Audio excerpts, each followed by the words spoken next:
The parking meter issue and parking in the city, I think, is among all the issues we have here, the easiest to solve. Let's just take away the toll booth at the city line, eliminate all of the vast majority of parking meters. I'm not saying there might be some areas, but let's look at going to second, third row and making parking lots all up and down the 9 miles of beach. I don't know if it's going to be every 5th block or 6th block, 7th block. We'll have to grow into this. Make them gravel lots that are not going to have to be paved where the runoff goes into the storm water, into the ocean. Make them well lit. The street ends should be 10-15 minute loading, unloading zones, handicap parking only. And you know, we can work towards some kind of bathroom, restroom facilities either at the street ends or in these parking lots to help facilitate people coming to the beach. Now, in lieu of people spending $12, $15 to park every day coming down here, wouldn't it be better to see that money go into the pockets of the small business people, the small businesses in this town? The other thing is, you look at a lot of small businesses in this town that want to expand, and the city's putting up roadblocks because they don't have parking.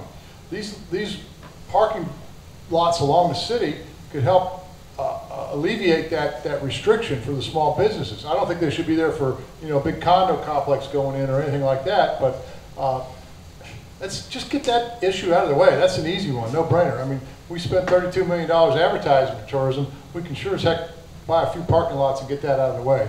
And I think it's a benefit to everybody, and it's a benefit to the economic engine. Thank you. People complain that there is a lack of wintertime employment opportunities in this area. Would you agree that with that statement, and if so, what can be changed to better those opportunities? Thanks. You know, we got these questions in advance, and I thought about this one, and I truly believe that as we open up the process of welcoming more businesses to our community, we welcome more development in the commercial district. The shoulder seasons will get narrower, and with our growing retirement community, this is just going to grow some economic opportunities, whether we're tourist-based or high-tech based. There's always the goods and services that go with that, and technology is one of those because everybody needs technology. We just need to do a better job of welcoming business, period, in this town.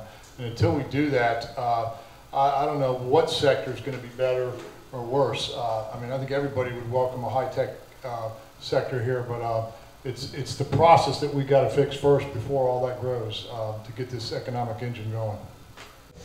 What challenges do individuals face in opening a small business here in Myrtle Beach?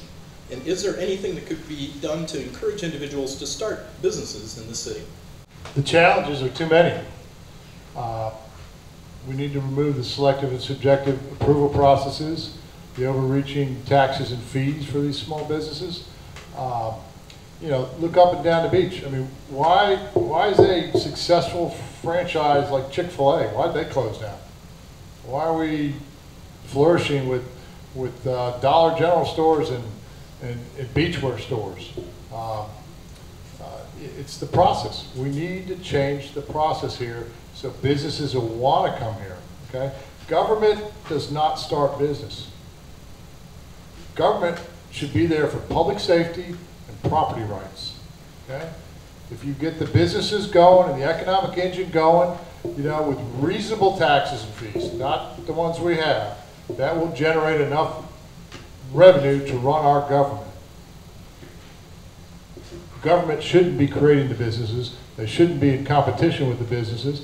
The city of Myrtle Beach shouldn't own a hotel, and they shouldn't be playing developer down on 5 Points. So this whole CAB and planning commission and selective process has got to be overhauled big time. I'll tell you, if you come into town, you got a business, and you want to get a sign for your business, there should be a clear regulation. If you're an XYZ type of business, this is your sign regulation. You go in there, you get it drawn up by your sign guy. It goes to a professional staff member of the city. They go down a checklist, see if it's in compliance, and you walk out the door with your $5 permit. We don't need to wait 3 weeks. We don't need the king of the hill, Larry Braddock, telling you what color your shoelaces are. We need to stop that process and get this place cleaned up. Okay. Ed, how do you feel the loss of the pavilion affected the downtown Myrtle Beach, and would you bring it back if it was in the ability of the city government? Here's you. You. Oh. You. the pavilion didn't belong to the city, it belonged to a private entity, and that was a private business decision to close that down, or actually they didn't close it down, they moved it over to Broadway at the beach. Here again, the city shouldn't be in the development business, they should be in the business of making that process open and transparent and making the economic engine be healthy and getting out of the way. So yeah, it'd be nice if we still had the pavilion down there, but I don't think that's government's decision, that's private enterprise decision. Okay. The questions about the crime rates during bike weeks, you know, I just think the city's done a terrible job of capturing the economic engine of the bikers. You know, their approach is, I think, contributed to the criminal element of the people that come down, especially during the Black Bike Week. You know, the lack of law enforcement certainly makes that worse than it could be if we do beef up the law enforcement. But we've failed on both Bike Week issues. Selectively, we choose who to welcome into the city. In my years here, I've seen the city, they don't talk with these groups, they talk at them, okay? They tell them, don't come. They tell them, don't come into our city. Wear your helmets, and you know, the whole laws that went out there and got overturned by the Supreme Court. You know, face it, we're a tourist-based economy here. We should be welcoming these people, creating events, and if you do that, you can control them better. You know, in combination with getting our law enforcement right. But I mean, the answer to the Bike Week is not to say no, we don't need them. I believe there was talk together between the two different biker groups to actually combine them and get it away from Memorial Day. Nobody wanted to listen to that because they're talking at these people instead of with them. And we need to start doing that with all our tourists out here. How do you feel that the barricades on Ocean Boulevard have impacted Myrtle Beach since the Father's Day shootings? I'm going to combine it also with another question. Over Father's Day last Father's Day weekend, people complained that we had a lack of police presence in the city. Do you agree that we didn't have required police presence? Do you think the barricades were effective? Has it been positive or negative? Is there a mix, or how would you grade the solutions that we had to that problem? I think a better public safety use of those barricades would be to line the swashes going out to the ocean to protect people from getting sick in dirty water. That was I can't fathom what the police department or the city was thinking about putting those barricades up after that shooting. I heard our Mayor Rhodes tell a group of private businessmen that the reason they went up were to protect people from getting hit by cars. I went back and checked the news reports. I didn't hear about anybody getting hit by cars. Matter of fact, one of the businessmen asked him, I can't believe it because this man is supporting him now. He says, why did you only protect certain portions of the boulevard? The barricades aren't the answer to crime. Never have been, never will be. They're talking about some kind of permanent barricade system down there. You know, it might be a nice thing going forward as property gets developed on the boulevard and you make requirements to say 15-foot, 20-foot wide sidewalks, and we put some kind of planter boxes. But to go and say we're just going to put something down the boulevard for the sake of putting it there and getting a cheer out of it, you know, it's ridiculous, absolutely ridiculous. No, I forgot the second part of your question. Barricades, and essentially it was the amount of police presence we had and barricades. Yeah, I mean, I don't have to be repetitive. We don't have enough police, okay? I don't know if the answer is 100 like Mark says, but and I don't think Mark really knows that, but I think we need to get that resolved really quick, and we need to fund it really quick. And without that, you know, without it, the barricades won't work, and with it, the barricades aren't doing us any good. So we need to prioritize stuff. Should the Tourism Development Fund stay in effect? And if so, where should the money go? You know, we had the question earlier about whether the voters should be voting on every tax increase. I don't know if you know, your existing mayor came out in regards to the TDF and basically said the voters not smart enough to vote on this thing. They don't trust you to vote on this thing. And you know what? If he gets back in office, I believe him. So make sure you go out and vote November 7th and don't vote for the incumbent. Now, It's a tax rebate, okay? And it's only a portion of the money. 80% of that money collected by the TDF goes into a nonprofit specialized in tourism, advertising, marketing, and it's basically perfectly designed for the Chamber of Commerce. The other 20% is to go into capital improvements for tourism related and this rebate to primary real estate property owners.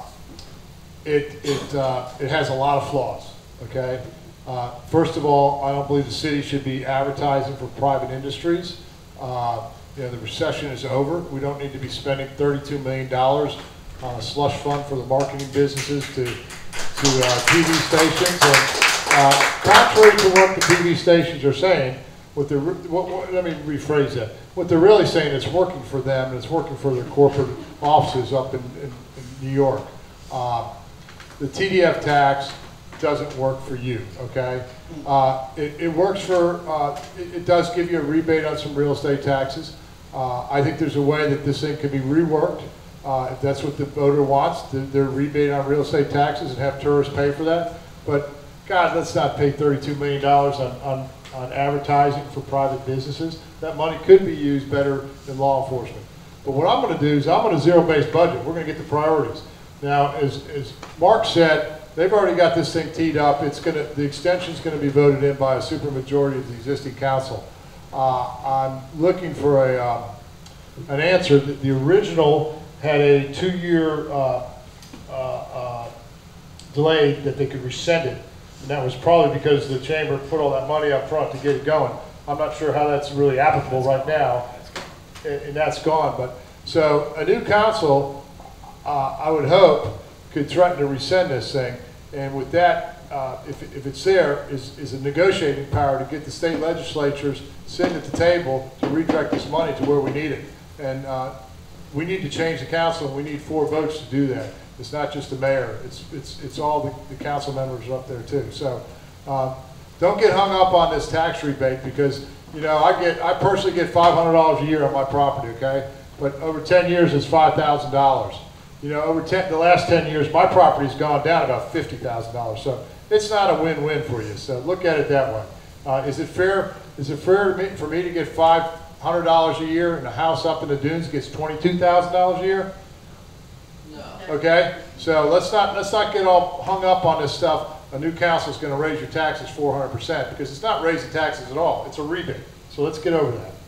Long term, say over the next 10 years, what do you foresee to be the greatest challenges that Myrtle Beach will face? And briefly, what may be done for us to rise to those challenges? Myrtle Beach needs to grow up. Realize we've got a whole new generation of citizens here, between the young kids and the retired as well. We need to focus on growth and progress going forward. We need to open up the business community to new ideas. We need to think out of the box. We don't do that. We do the same old we've been doing the last 12 years. You're going to see the downtown just get more abandoned and more crime-filled, full of more crime, and the statistics are just going to get worse and worse. Your property values are going to plummet. I don't care if you live in the Dunes, Gladwell, or Market Common. They're going to go down. We need to get this engine going, and if we don't, we're all in trouble. And part of that is prioritizing what this city does, what government should do, and that's public safety, property rights. Ed, this goes out to you. If you could only change one thing about Myrtle Beach in the next few years, what would that one thing be? Only one. Only one. That's all I'm giving you. 2 words: government transparency.